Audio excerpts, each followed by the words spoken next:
Есімім Жүсіп Бекболат Ғабитұлы. Қазақстан ұлттық теміржол компаниясында Алматы бөлімшесінде ТЧ-28 Алматы локомотив пайдалану депосында жүк қозғалысы машинисті болып жұмыс жасаймын. Стаж 11 жыл, машинист көмекшісі болып 7 жыл жұмыс жасадым, машинист болып 4 жыл жүк қозғалысындамын.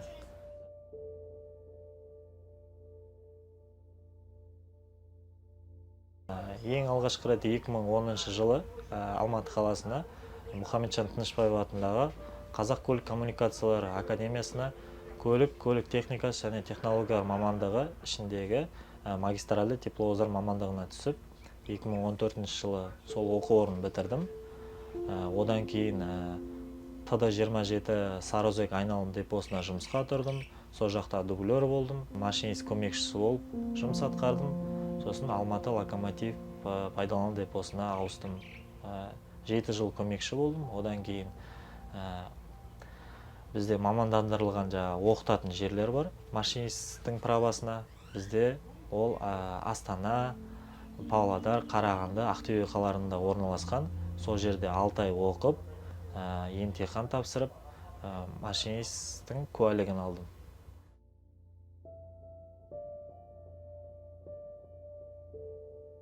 Машинисттің ең басты міндеті жол қауіпсіздігін қамтамасыз ету және жүкті межелі жерге уақытылы жеткізу.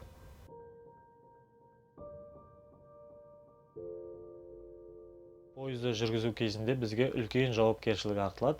Артымызда мыңдаған тонна жүк болады. Оны уақытылы межелі жерге жеткізу біздің басты міндетіміз.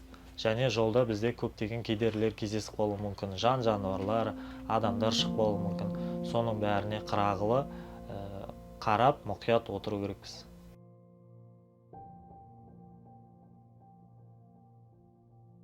Біздің жұмыстың ең басты қиыншылығы болып,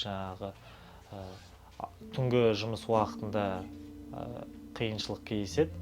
Өйткені сосын ауа райының қолайсыздығына байланысты боран болуы мүмкін, тұман болуы мүмкін, көктем, күз айларында сол кезде бізге қиыншылық тудырады.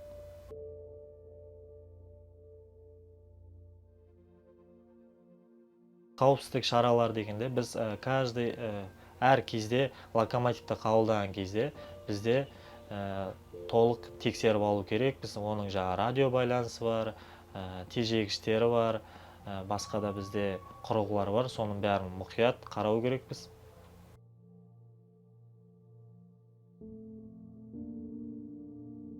Жақсы машинист болу үшін ең бірінші адам өз-өзімен айналысу керек, оқу керек. Бізде берілген ережелер бар, соларды әрқашанда қатаң сақтап жүру керекпіз.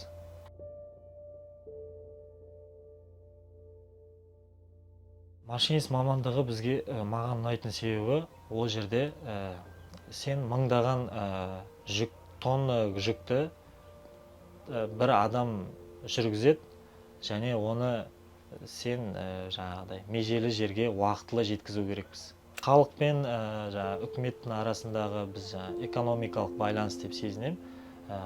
Сосын халықаралық маңызды жүктер тасимыз.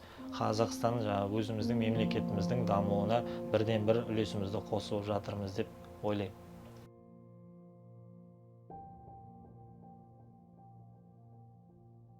Жас мамандарға беретін кеңесім тек қана оқу керек, тәртіпке бағыну керек, берілген қатаң ережелерді ұстану керек әрқашан.